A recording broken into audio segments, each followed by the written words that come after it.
Sérieusement, que représente encore la France dans le monde aujourd'hui? Les droits de l'homme? On est en pleine décadence, lobotomisé par la télé, la peur, le kitsch partout, tout le temps.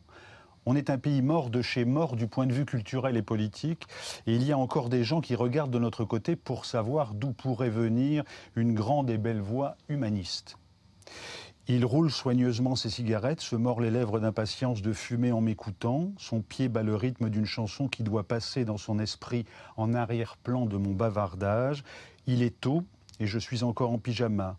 Le café filtre sur la table, paré à prendre encore mon temps avant de vraiment commencer la journée, pour laquelle je n'ai pas grand-chose de prévu de toute manière.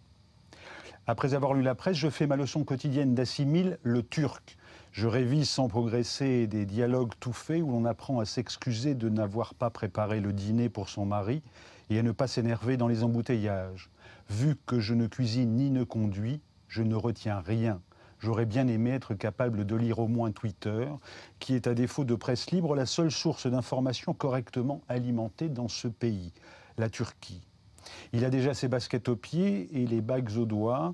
Il range la première cigarette bien roulée derrière son oreille qu'il fumera avec le vendeur de thé en bas avant de sortir sa moto du local qui sert de garage. Une BMW hors de prix qu'il s'est offerte sur un coup de tête. Un caprice de gamin vexé que sa révolution n'ait pas marché.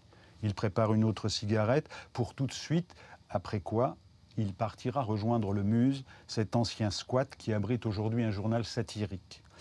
Qu'est-ce qui fait que la France est encore un symbole si important que le monde entier s'est levé pour Charlie? Je prononce Charlie avec l'accent français, le che discret et le a ouvert. Charlie que la plupart des Turcs appellent simplement Hebdo. Il fait la moue, ça n'avait rien à voir avec la France, pas sûr. Mais donc quelle réponse devrait-on apporter à cette attente? Il laisse passer un temps, vérifie qu'il a ses clés et son briquet en poche, se lève. Que peut-on faire pour la liberté, pour l'art, pour l'amour? C'est une question simple, non?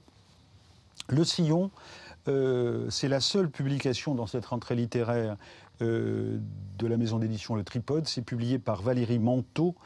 Valérie Manteau qui a beaucoup travaillé à Charlie Hebdo, qui a écrit un premier roman plus autobiographique que celui-là, où elle racontait la manière dont elle avait vécu les conséquences de ce qui s'est passé à Charlie Hebdo, notamment pour elle.